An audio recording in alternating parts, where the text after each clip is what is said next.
Two easy English word. આજે આપણે standard 12 English second language એમાં લેપવિંગ જે સપ્લિમેન્ટરી રીડર છે એનું read to her words his vision ભણીશું. વન આફ્ટરનૂન, એક બપોરની વાત છે. While waiting for her husband, પોતાના પતિની રાહ જોતી હતી. શેના માટે? To finish a business meeting. એમના પતિ જે છે એ કોઈ બિઝનેસ મીટિંગ, એમની જે બિઝનેસ મીટિંગ છે એ ક્યાંક ચાલતી હશે, એ પૂરી થવાની એ રાહ જોતા હતા. કોણ? માનસી. માનસીને એમ થયું કે એટલો સમય ક્યાં પસાર કરવો, તો માનસી ટૂર્ડ એટલે કે વિઝિટેડ એન આર્ટ મ્યુઝિયમ. જે ગેપ મળ્યો હતો, જે સમય પસાર કરવાનો હતો, એ સમય પસાર કરવા માટે માનસીએ આર્ટ મ્યુઝિયમ, એક કલાનું જે મ્યુઝિયમ છે એમની મુલાકાત કરી. She was looking forward to a quiet view of the masterpieces. એ શું જોઈ રહી હતી? એક સુંદર મજાના, જેને કે ને શ્રેષ્ઠ કૃતિઓ, મ્યુઝિયમમાં જે શ્રેષ્ઠ કૃતિઓ હતી એનો એ વ્યૂ, એનો એ નજારો જોઈ રહી હતી. એ સમયે શું થયું? અ યંગ કપલ, એક યુવાન દંપતી, કપલ એટલે દંપતી, પતિ અને પત્ની, વ્યુવિંગ ધ પેન્ટિંગ્સ, એ બંને પેન્ટિંગ્સ જોતા હતા. અહેડ ઓફ હર ચેટર્ડ, ચેટર્ડ એટલે વાતચીત કરવી, સતત બોલ્યા રાખવું. યાદ રાખો, આપણે જેને કહે ને ચેટિંગ, ચેટિંગ છે ને લખીને વાતચીત હોય, પણ ચેટરિંગનો અર્થ થાય છે બોલીને વાતચીત કરવી, સતત બોલવું. અહીંયા તો ચેટર નોન સ્ટોપ બિટવીન ધેમસેલ્વ્સ, આ બંનેની જે વાતો છે એ નોન સ્ટોપ ચાલુ હતી. એટલે માનસીનું જરા વધારે ધ્યાન ગયું. She observed them a moment, એક ક્ષણ સુધી એમણે એમનો અભ્યાસ કર્યો. And found the lady only talking all the time. કપલમાં જે સ્ત્રી છે, એટલે કે જે લેડી છે, એ જ વધારે બોલતી હતી. માનસી થોટ ઓફ ધી મેન, બિચારા એ માણસનો એને દયા આવી. એન્ડ એડમાયર્ડ હિઝ પેશન્સ, એને એની ધીરજના વખાણ કરવાનું મન થયું. For putting up with her constant parade of words. આવી સતત એમની જે માનસીની વાતો, એ સ્ત્રીની જે વાતો છે એ સતત સાંભળવા બદલ એના પતિનો ખરેખર ધન્યવાદ માનવો જોઈએ, એને એમ લાગ્યું. માનસી ગેઝડ એટ, ગેઝ એટલે ધારીને જોવું, એકી ટેસે જોવું. ગેઝડ at them several times as she moved through the various rooms of art. આર્ટ્સના જે રૂમ છે એ રૂમમાં એ જેવી આગળ વધતી હતી ત્યારે એણે શું જોયું? ઈચ ટાઈમ, દર વખતે, C hard the ladies constant guys of words.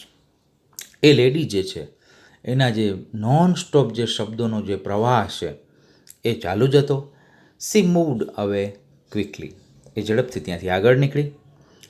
હવે પ્રશ્ન પૂછ્યો છે આપણને, will Mansi go and stop them talking? શું માનસી ત્યાં જઈ અને એમને વાત કરતા અટકાવશે? જોઈએ આપણે શું થાય છે. Mansi was standing at the counter of the museum gift shop. Counter જે આપણે જેને કહીએ ને કે જ્યાં પૈસાની લેવડ દેવડ કરવાની હોય, તો એ કાઉન્ટર પાસે પહોંચે છે. Gift shop making purchase when the couple approached the exit. એમણે જે કંઈ પણ વસ્તુ ખરીદી એનું પેમેન્ટ કરવા માટે ત્યાં પહોંચી. તો એ સમયે એમનું જે દંપતી હતું એ બરાબર એક્ઝિટ થતું હતું, બહાર નીકળતું હતું. એ સમયે શું જોયું માનસીએ? માનસી ઓબ્ઝર્વડ ધ કપલ કેરફુલી. ફરી પાછું એ કપલ ઉપર એમનું ધ્યાન ગયું અને ખૂબ જ કાળજીપૂર્વક એમને એ દંપતીનું નિરીક્ષણ કર્યું. The man after paying the bill, એ માણસે પૈસા ચૂકવ્યા અને પછી શું કર્યું? Pulled out a white stick, પેલી તમને ખ્યાલ હોય તો ફોલ્ડિંગ સ્ટીક આવે છે, દેખાય નહીં, તો એને શું કર્યું? પોતાની વ્હાઇટ સ્ટીક છે, લાકડી છે, એ ખોલી and tapped his way towards the gate, અને પેલા દરવાજા તરફ એ આગળ વધ્યા. ત્યારે એમને ખબર પડે છે કે he is a brave man. કોણ કહે છે? The clerk at the counter said. એ કાઉન્ટર ઉપર રહેલા જે પેલા ક્લર્ક છે એણે શું કીધું કે ખરેખર બહાદુર માણસ. Most of us would give up. આપણામાંના મોટાભાગના લોકો તો છોડી દે, હિંમત હારી જાય. ઇફ વી વેર બ્લાઇન્ડેડ એટ સચ અ યંગ એજ. આવી યુવાન ઉંમરે જો આપણામાંથી કોઈ બ્લાઇન્ડ થઈ જાય કે બ્લાઇન્ડ હોય તો આપણે હિંમત હારી જાય. ડ્યુરિંગ હિઝ રિકવરી, એમની પોતાની રિકવરી દરમિયાન પ્રતિજ્ઞા લીધી હતી. શું પ્રતિજ્ઞા લીધી હતી? That his life wouldn't change. એની જિંદગી જે છે એ બદલશે નહીં. So as before he and his wife come in whenever there is a new art show. કોઈ પણ જગ્યાએ એવો નવો આર્ટ શો હોય તો એ અગાઉની જેમ જ નક્કી કર્યા મુજબ જ એ બંને ત્યાં પહોંચી જતા. What does he get out of the art? માનસીને પ્રશ્ન થયો કે આને આર્ટના શોરૂમમાં રહે એને શું, કારણ કે એને દેખાતું તો છે નહીં. હી કાન્ટ સી, જોઈ તો શકતા નથી. તો હવે એક પ્રશ્ન આપણને એ થાય છે કે what pleasure do you think a blind person gets in visiting a museum? મ્યુઝિયમની મુલાકાત કરવા પછી એ બ્લાઇન્ડ માણસને શું આનંદ મળતો હશે? કાન્ટ સી કે શું એ નથી જોઈ શકતા? તમે એમ માનો છો કે નથી જોઈ શકતા? You are wrong. તમે ખોટા છો. હી સીઝ અ લોટ. એ ઘણું બધું જુએ છે. ભલે આપણને એમ લાગે કે નથી જોઈ શકતા. એટલે શું જુએ છે? એટલે મોર then you or I do. હું જોઉં છું, તમે જોઉં છો એના કરતાં વધારે જુએ છે. The clerk said. કેમ? His wife describes each painting through his mind's eye. એની પત્ની જે છે એ દરેક પેઇન્ટિંગને એવું વર્ણન કરે છે કે એના વર્ણનથી એ પોતે એની પોતાની જે માઇન્ડની આંખ છે એ આપણે કહીએ ને કે બે પ્રકારના ચક્ષુ હોય છે, એક ચર્મ ચક્ષુ અને એક હૃદય ચક્ષુ. તો હૃદયના ચક્ષુથી એ જોઈ શકે છે. સો હી કેન સી. આપણે આંખ બંધ કરીને આપણે જે કાંઈ પણ જોયેલું હોય એને આપણે યાદ કરી શકીએ છીએ અને આપણે જોઈ શકીએ છીએ. તો એ જ રીતે માનસી લર્ન સમથિંગ અબાઉટ પેશન્સ. આ ઉપરથી માનસીને જે છે ધીરજ વિશે ખ્યાલ આવ્યો છે. કરેજ, હિંમત કોને કહેવાય એ ખબર પડી.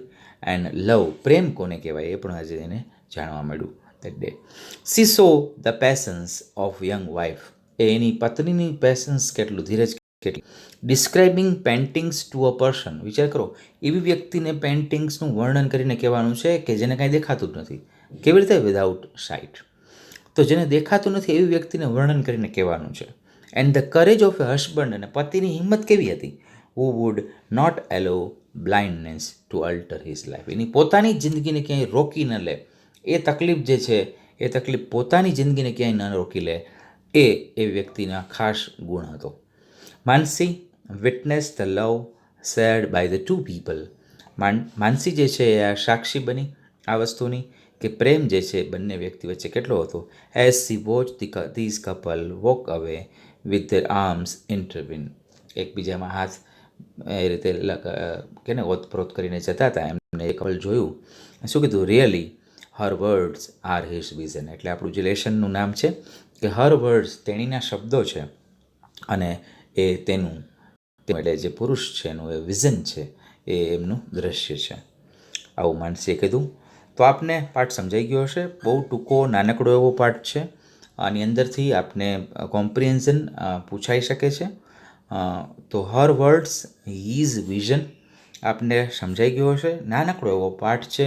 માનસીનું અચાનક આર્ટ મ્યુઝિયમમાં જવું, ત્યાં કપલનું જોવું, કપલની અંદર પત્નીનો સતત અવાજ, શા માટે પત્ની બોલે છે એનું રહસ્ય ખુલવું, અને એના પતિ જે છે એનો જે કલા પ્રત્યેનો પ્રેમ છે અને એમની હિંમત છે એના વિશે આખો પાઠ આપણે જોયો.